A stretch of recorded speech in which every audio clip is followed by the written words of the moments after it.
Shalom semuanya, perkenalkan nama saya Fendi Kurniawan dan saya pemilik dari Blogspot ini.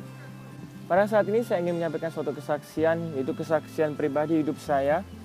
Tapi sebelum pada masuk kesaksian ini, saya ingin menyampaikan beberapa kata terlebih dahulu. Pada nanti waktu saya kesaksian, saya bukan bermaksud ingin menghakimi atau menentukan sesuatu penilaian menurut pribadi saya. Tapi kesaksian ini saya ingin menyampaikan bahwa pada waktu itu saya benar-benar mengalami hal demikian. Dan saya percaya pada waktu itu adalah benar-benar kejadian dahsyat karena Tuhan ikut campur. Sebelum saya masuk, saya juga ingin memperkenalkan dulu bagaimana backgroundnya seperti apa. Saya dari kecil sudah memeluk agama Katolik, dan karena pada saat itu mama saya Katolik dan kelima anak semuanya juga Katolik. Jadi pada saat itu saya juga memeluk agama Katolik. Tapi pada saat waktu kecil sampai SMA, saya selalu beralasan berbagai macam untuk tidak membaca Alkitab, yang bahasanya susah, yang tidak mengerti, dan berbagai macam alasan lain. Sehingga pada sampai SMA pun saya tidak begitu banyak mengerti mengenai Alkitab, kebenaran Tuhan, firman Tuhan, janji Tuhan, dan sebagainya. Lalu sehingga akhirnya singkat cerita pada waktu SMA kelas 3 saya lagi struggle-nya adalah saya ingin masuk kuliah, tapi saya nggak tahu saya harus masuk kuliah kemana. Karena pada waktu SMA saya tidak begitu fokus, tidak begitu serius. Saya nanti mau kuliah apa sih? Saya nanti mau bidang apa? Mau kerja apa? Jadi kayak semuanya serba yang normal, pas-pasan gitu. Tidak ada fokus yang khusus. Maka pada saat itu sekolah ada edu fair. Jadi di mana sekolah itu berbagai macam sekolah datang memperkenalkan macam kuliah. Akhirnya pada saat itu saya datang, dan entah kenapa saya ada rasa tertarik gitu, suatu stand di mana standnya memperkenalkan sekolah di Singapura. Akhirnya saya cari tahu bagaimana supaya bisa masuk sekolah tersebut. Dan ada dua hal yang saya tangkap pada saat itu yang cukup berat bagi saya, yaitu tes IELTS, tes bahasa Inggris, dan juga tes yaitu dari nilai ujian nasional dari waktu masa SMA. Hal dua tersebut menurut saya begitu berat sih, terutama bahasa Inggris, karena pada saat itu bahasa Inggris saya tidak begitu hebat, jadi kayak pas-pasan. Jadi saya benar-benar struggle. Akhirnya saya memutuskan untuk mengambil les IELTS, karena nanti di kedepannya saya akan mengambil tes IELTS. Singkat cerita, saya ngambil les, saya belajar. Kemampuan demi kemampuan semakin meningkat. Singkat cerita, akhirnya pada hari itu saya memutuskan untuk mengambil tes IELTS. Dan di malam hari sebelum saya mengambil tes IELTS, tentunya saya ada persiapan, saya belajar, saya berdoa kepada Tuhan.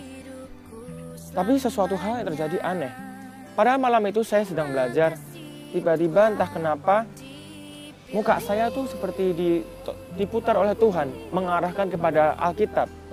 Pada saat itu saya mengarah kepada Alkitab, dan secara tidak langsung juga tiba-tiba saya bisa berjanji kepada Tuhan, saya bisa bernazar kepada Tuhan. Tuhan, kalau besok tes IELTS-nya saya bisa mencapai nilai minimum aja, yaitu 5,5, saya berjanji saya akan rajin baca Alkitab setiap hari. Saya berjanji pada Tuhan pada saat itu. Lalu besoknya, singkat cerita, tes berjalan lancar, tes demi tes saya hadapin. Lalu singkat cerita, kurang lebih 2 minggu kemudian, tes IELTS-nya keluar. Dan tentunya saya berharap saya sudah belajar, saya sudah berdoa, terlebih saya berjanji kepada Tuhan. Singkat cerita 2 minggu, akhirnya hasil dari tes IELTS keluar. Yang saya butuhkan minimal ada 5,5, tapi Tuhan memberi hal yang berbeda. Tuhan mengasihi saya 5, which is di bawah dari nilai minimal.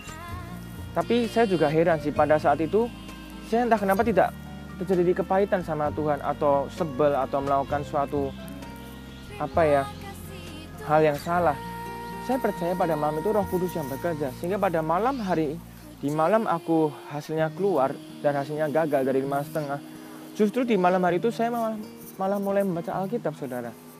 Jadi kayak saya sendiri juga heran sih kalau saya disuruh mengingat kembali pada masa lalu.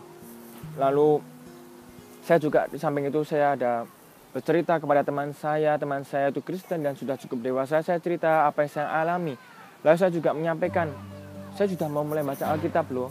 Lalu waktu itu teman saya memberi saran saya untuk bisa mulai misalnya membaca kitab dari Yohanes. Lalu sejak malam hari itu saya mulai nih baca kitab Yohanes. Kalau pada zaman dulu waktu saya baca Alkitab mungkin bahasanya susah, tidak mengerti. Tapi entah kenapa pada saat itu membaca Alkitab kayak seolah-olah saya bisa mengerti.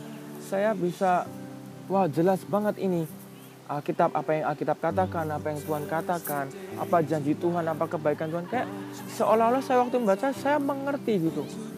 Saya benar-benar kayak merasa semakin tumbuh, semakin mendekat sama Tuhan, semakin tertarik sama Alkitab. Akhirnya saya memutuskan setiap hari saya juga akan membaca Alkitab. Terus saya tidak menyerah, saya memutuskan untuk melanjutkan les IELTS-nya, dan di kemudian hari nanti saya akan segera mengambil tes IELTS. Jadi saya tidak menyerah, tidak tiap hari belajar IELTS, tiap hari juga membaca Alkitab.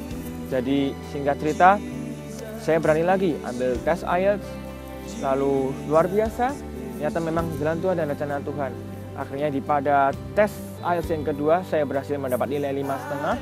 Walaupun mungkin terdengar rendah, tapi pada saat itu saya benar-benar bersyukur, benar-benar sangat merasakan kasih Tuhan yang dahsyat dan luar biasa.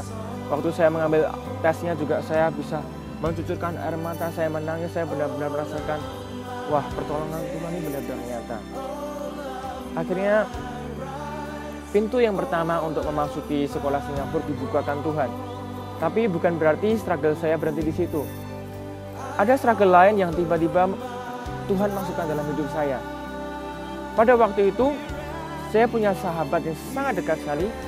Sahabat saya itu juga seorang Kristen dan dia Kristennya sudah lumayan dewasa juga. Jadi pada saat itu tiba-tiba sahabat saya mengajak saya untuk pergi ke gerejanya dia, yaitu gereja Kristen, untuk mengikuti ibadah anak muda atau teens, ibadah teens. Karena waktu itu dia sahabat saya dan saya merasa, oh ya Katolik Kristen sebenarnya sama aja sih. Jadi oke, why not? Kenapa aku tidak ikut aja, nggak apa-apa gitu kan. Waktu itu ibadah Sabtu sore karena ibadah teens. Jadi saya ikut teman saya datang ke gerejanya. Pada saya waktu datang ke gerejanya saya kayak heran gitu. Ini gereja benar-benar berbeda banget sama gereja saya, gereja Katolik. Kayak rame, kayak ada alat musiknya lengkap, kayak seolah-olah kayak musik band gitu.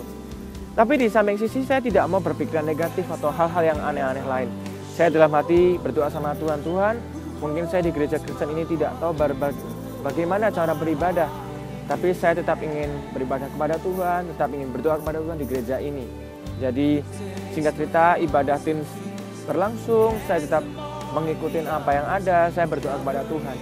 Tapi ada satu lagu pujian yang pada saat itu entah kenapa kayak bisa terekam dalam otak saya.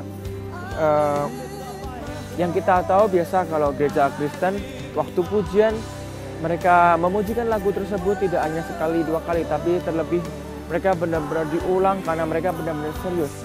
Jadi pada saat itu karena lagunya sering diulang, jadi kayak secara tidak langsung saya bisa mengingat lagu tersebut seperti apa liriknya. Karena saya Katolik di gereja Kristen, saya tidak tahu satu lagu pun lagunya seperti apa. Tapi saya bisa mulai mengikuti. Akhirnya singkat cerita ibadah teens pada waktu itu selesai sudah. Tapi bukan berarti acara pada hari itu selesai sudah. Sahabat saya tiba-tiba mengajak saya lagi untuk mengikuti ibadah berikutnya pada malam hari. Ibadah tersebut adalah ibadah yang lebih dewasa lagi tapi masih remaja, yaitu ibadah youth. Karena waktu itu dia sekali lagi karena dia sahabat saya, karena dia mengajak saya, jadi okelah saya ikut lagi. Terlebih pada saat itu dia berkata kepada saya, di ibadah nanti ada KKR loh. Tapi saya bingung sih ibadah KKR itu seperti apa sih? Karena saya tidak tahu ya, tapi ya udah saya tetap ikut aja sih ibadah KKR seperti apa. Agar singkat cerita saya ikut teman saya ke ibadah youth. Ibadah youth tersebut tapi bukan satu gedung ya, kayak berbeda gedung gitu. Akhirnya saya ikut. Waktu ada pujian penyembahan lagi, entah kenapa lagunya ada satu lagu lagi yang sama. Lagu tersebut adalah lagu judulnya Ku Berikan Hatiku. Kalau dalam versi bahasa Inggris adalah I Give You My Heart. Jadi kayak karena waktu saya tidak tahu, tapi waktu ibadah teens ya diulang-ulang semakin tahu. Akhirnya waktu ibadah youth secara otak saya lebih merekam gitu. Jadi waktu lagu pujian saya bisa lebih mengikutin. Akhirnya saya ngikutin nyanyi dan nyanyi. Tapi hari itu hal aneh terjadi. Pada saat waktu pujian, tiba-tiba saya merasakan suatu hal aneh yang menurut saya pada saat itu aneh. Karena apa? Karena saya sebelumnya tidak pernah merasakan hal tersebut. Itu hal apa sih? Kayak saya merasakan ini ada hal yang berbeda gitu. Ini apa gitu.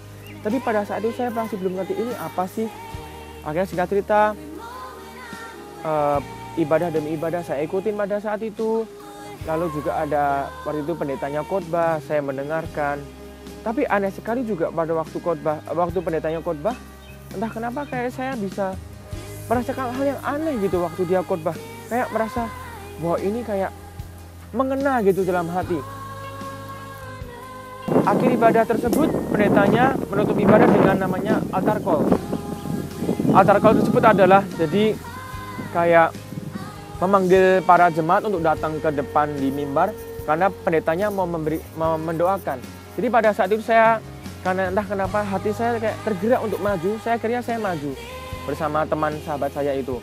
Dan saya maju, kita waktu altar call kita pujian penyembahan.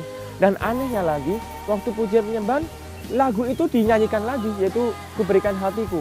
Karena saya semakin hafal, saya akhirnya lebih wow lagi dalam waktu menyanyi. Dan anehnya, pada saat itu saya menyanyi, hal aneh tadi tiba-tiba continue.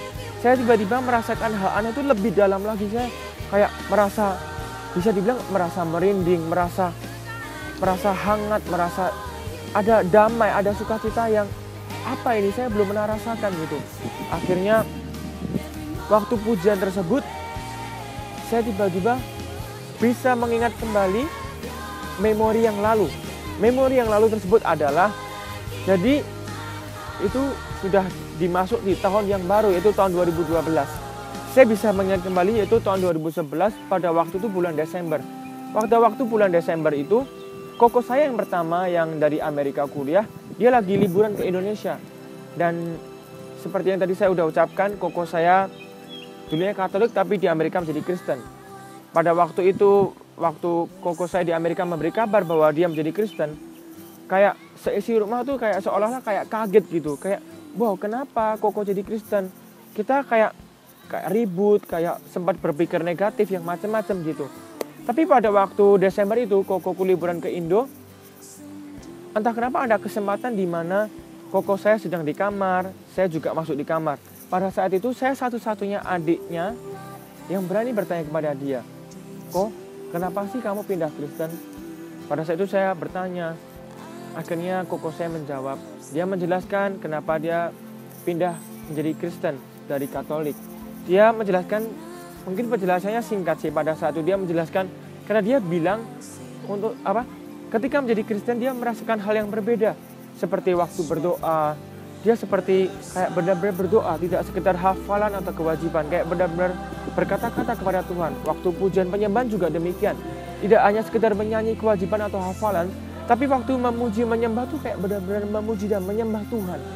Karena pada saat itu saya belum pernah mengalami apa yang koko saya katakan. Jadi kayak, ya saya nggak ngerti apa yang dia katakan, tapi ya saya dengarkan gitu. Akhirnya singkat cerita, setiap malam kita karena waktu itu kita tidurnya sekamar. Jadi waktu di kamar sebelum tidur, koko saya juga sering sharing firman Tuhan. Dia juga beberapa bertanya-tanya sama aku gitu kan. Nah, ada satu malam di mana kokoku mengajarkan bagaimana tentang hal berdoa. Karena dulunya dia Katolik, pada saat itu saya masih Katolik, jadi kayak kita ngomong itu nyambung gitu apa yang terjadi sama kita. Jadi dia ngomong, "Frankie, gimana kalau kamu waktu berdoa?" Terus dia juga ngomong, kalau berdoa sekedar kewajiban seperti itu, seperti apa gitu kan. Terus dia juga ngomong, bagaimana kalau kamu mencoba berdoa tapi seperti ini gitu. Dia mengajarkan, coba kamu sebelum berdoa, coba kamu ngomong dulu sama Tuhan. Kamu minta hadirat Tuhan, kamu minta Tuhan itu hadir karena kamu ingin berbicara dan berdoa kepada Tuhan gitu. Entah malam hari itu atau hari esoknya, saya mencoba apa yang kau katakan. Jadi waktu sebelum doa, saya coba dulu ngomong sama Tuhan. Tuhan hadir, Tuhan saya mau ngomong sama Tuhan. Saya coba ngomong gitu. Dan suatu hal aneh terjadi. Tiba-tiba kayak pada waktu itu berdoa, saya sendiri di kamar, kayak entah kenapa atmosfernya tuh kayak berubah gitu. Kayak saya merasakan, wah ini kok merasa berbeda ya, merasa berubah. Entah kenapa waktu itu saya langsung berdoa. Dan waktu berdoa entah kenapa saya merasakan hal yang aneh. Anehnya itu adalah seolah-olah saya berdoa tuh ngomong face to face sama Tuhan gitu.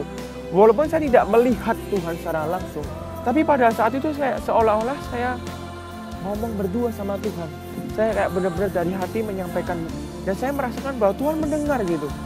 Ini kayak hal yang aneh yang saya belum merasakan sebelumnya. Akhirnya saya berhasil mengingat hal tersebut. Dan coba kita kembali lagi ke masa waktu aku tadi pujian penyembahan waktu altar call. Saya bisa mengingat hal tersebut ketika koko saya menceritakan hal tersebut. Karena waktu itu saya pujian penyembahan, saya merasakan hal aneh, maka saya bisa mengingat hal tersebut. Jadi kayak saya bertanya-tanya dalam hati, apakah ini yang kokoku rasakan pada saat itu? Tapi pada saat itu juga saya masih bisa belum dengan yakin, ini apa sih yang saya rasakan? Saya cuma merasa heran dan sedikit bingung, apa jangan-jangan ini kok aku rasakan. Karena pada waktu pujian, selain saya merasakan damai yang berbeda, saya juga bisa menangis. Mungkin saat itu saya tersentuh oleh damai yang berbeda, jadi kayak saya menangis gitu. Singkat cerita, ibadah youth selesai dan mungkin tidak terjadi hal yang lain, tapi pada saat itu saya mengalami hal demikian. Akhirnya entah kenapa setiap Sabtunya saya rindu gitu malahan untuk pergi lagi ke ibadah timsnya bersama sahabat saya itu ke gereja Kristen. Saya rindu untuk bisa ke sana gitu karena saya merasa hal yang curious, suatu hal yang penasaran dan aneh gitu. Makanya saya ingin mencari tahu ini apa gitu. Dan selain itu saya juga merasa di gereja Kristen itu kayak ada suatu pertumbuhan yang berbeda gitu. Lalu ada suatu hari itu hari Minggu yang pastinya saya pergi ke gereja. Tapi pada waktu itu saya belum bangun gitu. Jadi tiba-tiba mama datang ke kamar saya, mama bangunin. Ternyata sudah kesiangan. Jadi kayak jam ibadah saya di gereja saya tuh saya sudah terlambat gitu. Lalu mama ngajak saya untuk pergi ke gereja mama, ke gereja Kristen. Saya mikir, daripada saya nggak ke gereja karena saya sudah terlambat banget untuk pergi ke gereja saya sendiri, akhirnya saya ikut mama dan nggak apa-apa. Terlebih saya juga mikir sebelumnya sudah sempat ikut ke gereja teman waktu ibadah tim. Jadi saya ikut mama. Lalu singkat cerita saya ikut mama ke gerejanya waktu ibadah. Ada pujian penyembahan lagi. Tapi waktu pujian penyembahan saya nggak tahu semuanya itu lagu apa, kayak benar-benar baru. Saya nggak pernah tahu gitu kan. Tapi anehnya pada saya waktu pujian penyembahan itu entah kenapa kemampuan saya untuk mengikuti, memuji, menyembah lagu, menyembah Tuhan, entah kenapa kayak semakin bisa gitu. Jadi kayak saya bisa ngikutin waktu menyanyi. Akhirnya saya benar-benar memuji, menyembah Tuhan. Dan hal aneh itu lagi terjadi lagi. Jadi kayak hal itu datang lagi gitu. Dan saat itu datang kayak saya merasa hal itu membuat saya kayak damai, merasa saya ada sukacita yang berbeda gitu. Sampai membuat saya terharu gitu, tersentuh. Akhirnya saya menangis deh. Benar-benar menangisnya tuh lebih lagi gitu menangisnya. Saya kayak merasakan kasih Tuhan tuh lebih dalam lagi gitu. Terlebih seusai pujian penyembahan, lalu pendeta gerejanya berkhotbah gitu. Pada waktu itu gerejanya berkhotbahnya itu berseri. Jadi misalnya kayak dalam sebulan ada 4 minggu. 4 minggu itu seri temanya semua sama, tapi berurutan begitu. Nah, pada saat itu entah kenapa saya percaya ini bukan suatu kebetulan. Temanya sedang tema yaitu Tuhan memanggil kamu untuk menjadi pahlawannya. Saya bukan bermaksud GR atau apa ya, tapi pada saat itu waktu pendetanya berkhotbah, entah kenapa dalam hati saya seolah-olah itu Tuhan berbisik gitu, kayak Tuhan manggil kamu gitu. Tapi pada saat itu saya bingung, dipanggil apa gitu. Aku panggil apa? Terus saya berpikir, ini di gereja Kristen. Saya bilang kepada Tuhan, Tuhan ini loh aku Katolik, kamu panggil aku apa maksudnya gitu. Jadi kayak mulai timbul nih rasa penasaran tuh lebih tinggi lagi. Yang tadinya ada keheranan, ada kebingungan, ini ditambah lagi suatu hal yang wow gitu. Saya nggak tahu ini apa. Akhirnya singkat cerita besok minggunya lagi saya ingin mencoba mengaplikasikan dari apa sih yang aku dapat selama saya diajak teman ke gereja Kristen yang ibadah teens, sama diajak mama ke ibadah hari Minggu, saya ingin coba mengaplikasikan beberapa hal yang aku terima di gereja Katolik saya setiap minggunya. Jadi minggu berikutnya saya datang ke gereja saya, karena sebelumnya waktu saya masa-masa dari kecil sampai SMA, saya Katolik. Kalau saya ke gereja itu ya selalu terlambat dan pulangnya selalu pagi. Jadi datangnya terlambat tapi pulangnya kayak buru-buru gitu. Terlebih waktu saya di gereja tersebut, waktu nyanyi pujian penyembahan, saya seolah-olah hanya sekedar ikut-ikutan. Saya sekedar kayak baca lirik atau sekedar hafalan, tapi kayak aku nggak benar-benar worship Tuhan, kayak nggak benar-benar memuji menyembah Tuhan. Waktu berdoa juga demikian, kayak sekedar mengikuti apa yang Romo atau pendetanya katakan tersebut. Terlebih waktu Romonya tersebut menyampaikan khotbah, jujur sih, sekuat apapun saya mencoba mendengarkan, saya tetap rasanya ngantuk. Saya nggak tahu kenapa.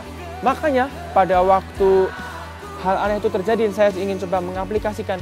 Saya karena berusaha ingin membuang hal-hal yang tersebut, hal-hal salah demikian. Maka saya sudah menerima hal yang luar biasa, hal yang baru, saya coba aplikasikan. Jadi pada waktu minggu itu saya coba aplikasikan. Waktu berdoa, waktu memuji, menyembah, waktu menyanyikan gitu kan. Saya mencoba cara yang saya dapat di gereja Kristen. Tapi saya tidak merasakan hal yang sama waktu saya melakukan tersebut di gereja Kristen. Di gereja Katolik saya tidak merasakan hal yang sama. Ini mana kok kayak nggak merasakan lagi gitu. Terlebih waktu Romonya menyampaikan khotbah, saya mencoba benar-benar pay attention-nya itu benar-benar full gitu ya. Tapi entah kenapa kayak rasa ngantuk itu melawan saya lagi, melawan lagi. Pada saat itu saya berhasil melawan rasa ngantuk. Saya coba lawan. Tapi tetap hasilnya sama. Apa yang Romo khotbahkan, yang sampaikan, saya tidak mengerti dan saya pulang dengan kosong. Mungkin waktu mendengarkan sih mendengarkan, tapi waktu pulang kayak lupa. Tadi tentang apa sih khotbahnya, saya nggak ingat gitu. Jadi kayak intinya saya mencoba mengaplikasikan di gereja saya sendiri, tapi saya tidak merasakan apa yang saya rasakan sebelumnya di gereja Kristen. Jadi secara tidak langsung entah kenapa saya kayak mulai rindu lagi untuk datang ke gereja Kristen, entah bersama teman atau bersama mama saya. Terlebih pada saat itu, struggle yang kedua saya hadapin yaitu struggle nilai ujian nasional. Saya ujian nasional yang kita tahu SMA di kelas terakhir, kelas 3, ada yang namanya latihan ujian nasional. Jadi sekolah memberikan beberapa latihan ujian soal untuk dilakukan gitu supaya kita lebih terbiasa dan kita bisa juga belajar. Di sekolah saya tuh latihan ujiannya cukup lumayan banyak. Tapi ada kabar buruknya teman-teman. Bahwa setiap latihan ujian saya selalu mendapat nilai minimal batas tuntas. Yang kita tahu nilai maksimalnya adalah 100. Batas nilai kelulusan adalah 40. Dan setiap saya latihan ujian nasional, saya selalu mendapat nilai 40. Itu sangat memalukan sih. Ada satu kali saya mendapat 30, ada satu kali saya mendapat 50. Tapi sisanya semua saya mendapat 40. Dengan hasil tersebut, sehingga membuat sekolah itu harus memanggil orang tua saya. Singkat cerita orang tua dipanggil sekolah, dan saya jujur sih, saya merasa malu karena saya membuat malu orang tua saya. Sehingga pada akhirnya saya membuat komitmen. Saya akan belajar dengan sungguh-sungguh karena saya ingin istilahnya apa ya, merubah situasi yang mungkin orang tua malu menjadi tidak malu lagi. Saya berusaha sungguh-sungguh, saya belajar gitu. Terlebih sekolah, waktu itu sekolah saya baik. Dia memberi tambahan pelajaran yang ekstra. Jadi khusus buat bagi mereka yang mungkin merasa kesusahan di pelajaran tertentu. Makanya saya diberi ekstra tambahan khusus yaitu pelajaran biologi. Karena itu pelajaran biologi saya paling lemah. Yang tadi nilainya 40 tersebut. Yang lainnya saya masih fine dan oke. Tapi khusus biologi saya takut nggak lulus. Kalau latihan soal which is nilai itu adalah soal-soal tahun sebelumnya, bagaimana dengan tahun berikutnya yang adalah soalnya baru? Terlebih pasti akan lebih susah. Saya benar-benar takut kalau tidak lulus, saya akan memalukan keluarga, orang tua, dan pasti saya berarti tidak ada jalan ke arah sekolah Singapura dong. Nah, saya bergumul, tapi dengan rajin saya belajar. Akhirnya belajar, saya tetap baca Alkitab. Terus saya juga setiap Sabtunya ikut teman ke ibadah teens yang di gereja Kristennya. Lalu singkat cerita, karena saya masa itu saya masih Katolik. Waktu itu kalau teman-teman saudara tahu, di gereja Katolik ada yang namanya pengakuan dosa. Di pengakuan dosa tersebut, jadi kayak ada suatu ruangan kecil khusus di mana di situ romonya menunggu, dan setiap jemaat yang mau mengaku dosa bergiliran masuk satu persatu untuk mengaku dosanya kepada Tuhan di hadapan romonya tersebut. Jadi saya singkat cerita, saya masuk, saya ngaku dosa, melakukan acara tersebut. Tapi sebelum saya keluar dari ruangan tersebut, entah kenapa dalam hati saya ingin curhat gitu sama romonya. Romo, saya ingin curhat sebentar nih. Saya ini kan Katolik, tapi entah kenapa kayak saya merasa ada panggilan dari Tuhan gitu. Dan pada saat itu karena sudah waktunya selisih lama daripada masa-masa saya pertama kali ikut ibadah teens, jadi ada durasi lama. Jadi waktu di Mila itu saya semakin merasakan bisikan Tuhan itu lebih jelas lagi, yaitu Tuhan memanggil saya untuk menjadi Kristen. Jadi pada saat itu saya curhat sama Romo, entah kenapa saya kok ada rasa panggilan ya ke arah menjadi Kristen gitu. Dan pada saat itu Romonya memberi saran yang cukup bijaksana. Jadi dia berkata, tapi akan lebih baik jika kamu memikirkan hal tersebut, kamu pikir baik-baik. Takutnya nanti kalau kamu salah memberi keputusan, kamu akan merasa bersalah sendiri di berikutnya. Siapa tahu itu cuma pikiran hati kamu atau pikiran kamu sendiri gitu. Itu cukup bijaksana. Dengan demikian saya lebih bisa ada untuk memikir kembali. Karena pada masa-masa itu, selain saya stres dengan nilai biologi, saya juga stres terhadap sesuatu hal ini. Karena saya merasa Tuhan itu manggil aku dan saya bingung harus jalan apa yang gue ambil gitu loh. Entah saya benar pindah agama jadi Kristen, atau saya tetap Katolik tapi yang seperti apa. Karena kayak bingung gitu. Karena saya merasa Tuhan manggil. Tapi saya takut kalau keputusan ini salah, siapa tahu cuma pemikiran saya sendiri atau cuma hati saya sendiri gitu. Saya bingung, galau, saya harus apa gitu. Saya takut salah, takut berdosa gitu. Di sisi lain saya juga curhat ke teman saya yang Kristen, saya juga curhat ke teman saya yang Katolik. Tapi kayak tetap aja masih bingung. Akhirnya tiba masa Paskah. Dan pada saat itu karena saya lagi semangat-semangatnya belajar, maka pada saat itu saya berjanji sama Tuhan. Tuhan, di masa Paskah ini, yaitu yang kita tahu masa Paskah, karena sekolah saya adalah sekolah Katolik, jadi pada masa Paskah sekolah tersebut libur, yaitu Kamis Putih, Jumat Agung, Sabtu dan Minggu Paskah. Jadi saya berjanji sama Tuhan, di waktu kesempatan libur ini saya berjanji akan menggunakan waktu sebaik-baiknya untuk belajar khususnya biologi. Jadi saya berjanji saya akan benar-benar bangun pagi-pagi setiap harinya, lalu sorenya saya datang ke gereja untuk beribadah, yaitu beribadah Paskah. Dan hari Paskah tiba, saya benar-benar melakukan apa yang saya janjikan. Jadi Kamis saya bangun pagi, benar-benar saya bangun, dan waktu belajar, entah kenapa kayak pertolongan Tuhan itu semakin nyata. Saya belajar itu entah kenapa yang masuk ke otak itu cepet banget gitu. Saya belajar ini, saya menghafalkan ini, kayak masuk ke otak itu cepet banget, dan rasa funnya tuh ada gitu kan. Dan saya dari pagi bisa bangun sampai saya belajar sampai sore, dan saya benar-benar menepati janji. Saya sore tetap pergi untuk ke gereja ibadah Paskah. Jadi saya Kamis datang, Jumat, Sabtu, Minggu semua datang semua. Tetapi saya datangnya bukan ke gereja saya sendiri, karena pada waktu itu saya rindu untuk datang lagi ke gereja teman saya, gereja Kristen itu, gereja mama saya juga. Saya datang, dan waktu saya datang, setiap ibadah Kamis, Jumat, Sabtunya itu saya merasakan hal itu tuh lebih lagi. Jadi kayak kebaikan Tuhan, kayak waktu pujian penyembahan, menangis lagi, kayak merasakan hal itu tuh lebih lagi. Tapi sampai pada hari itu juga saya masih belum ngerti ini apa gitu, dan masih ragu juga. Tuhan manggil aku harus bagaimana gitu. Di samping itu juga ada sisi stresnya biologi juga. Jadi kayak campur-campur seperti itu. Tapi Akhirnya Kamis saya lewati, Jumat saya lewati, Sabtu lewati. Dan pada saat Sabtu itu, saya ingat benar, pada saat Sabtu itu adalah 7 April 2012. Jadi saya datang Sabtu gereja ibadah tersebut. Dan setelah ibadah tersebut selesai, si pendetanya sudah selesai, lalu pendetanya istirahat duduk di kursi.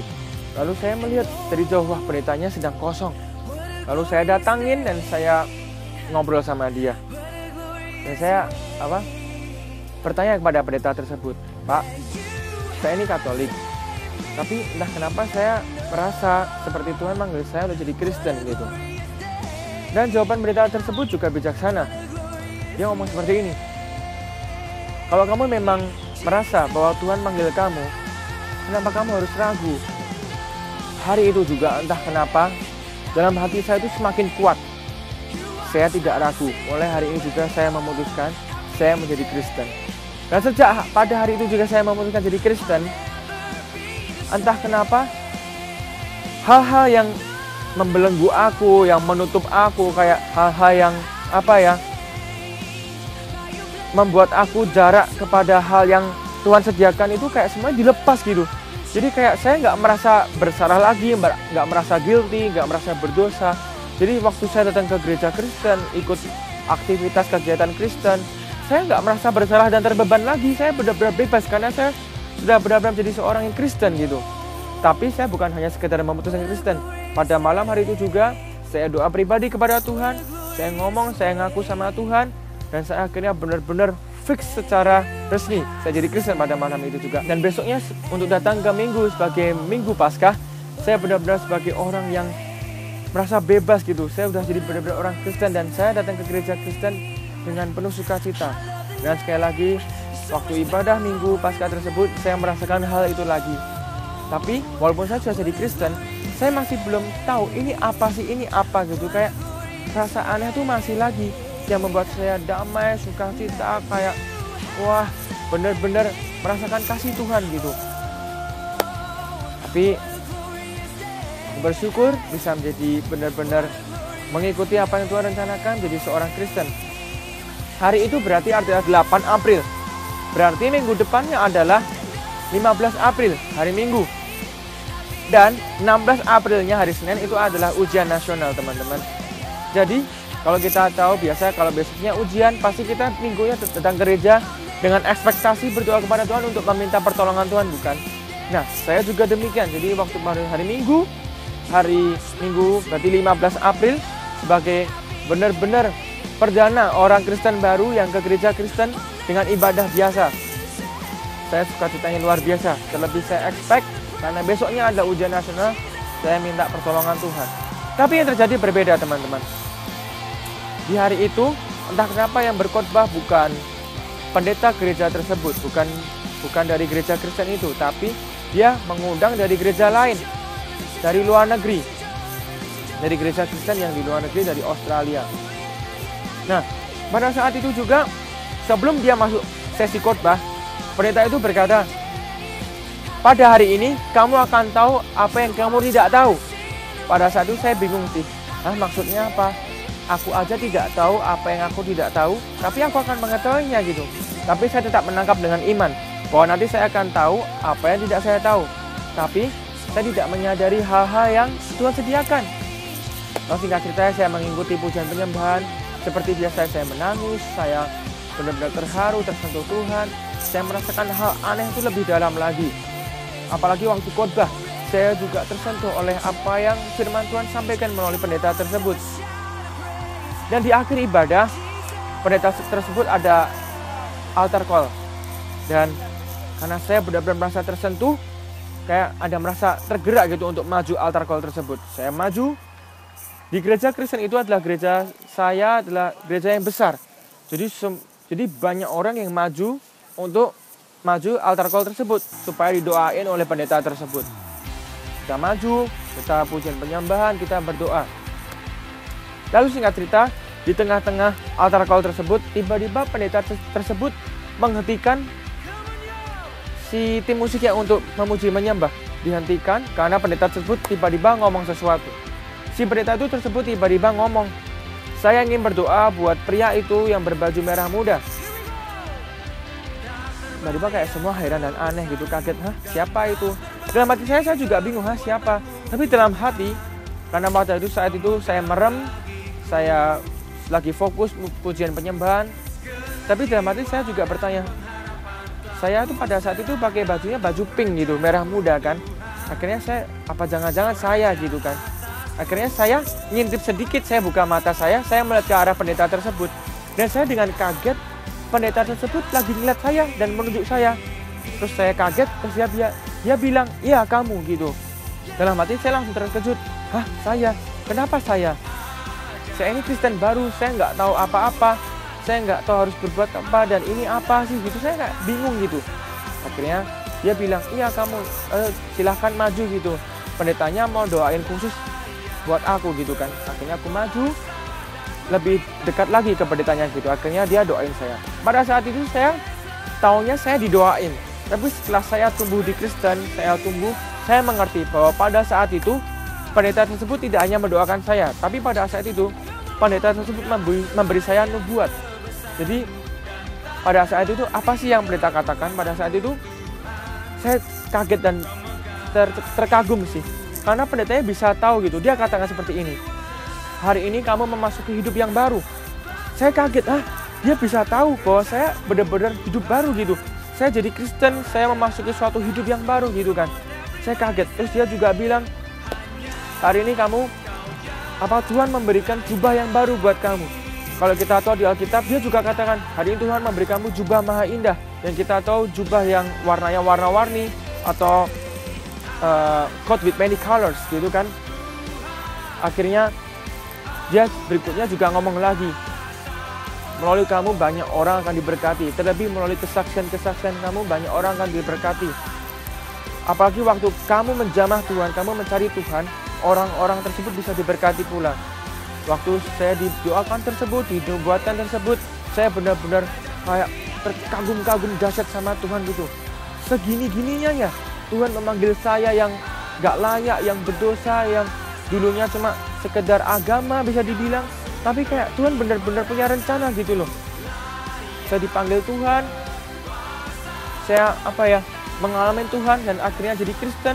Terlebih Tuhan memberi suatu hal yang spesial yang saya tidak tahu ini apa. Akhirnya saya ikutin.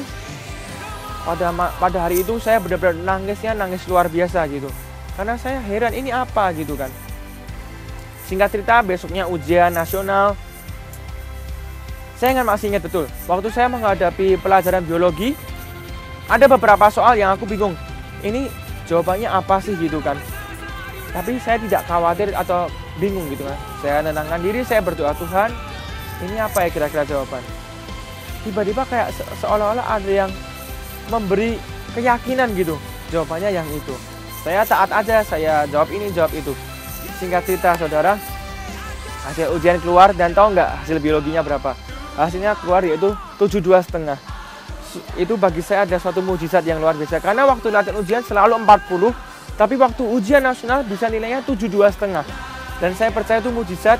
Waktu masa belajar ditolong Tuhan, terlebih waktu ujian diberi pertolongan pula oleh Tuhan.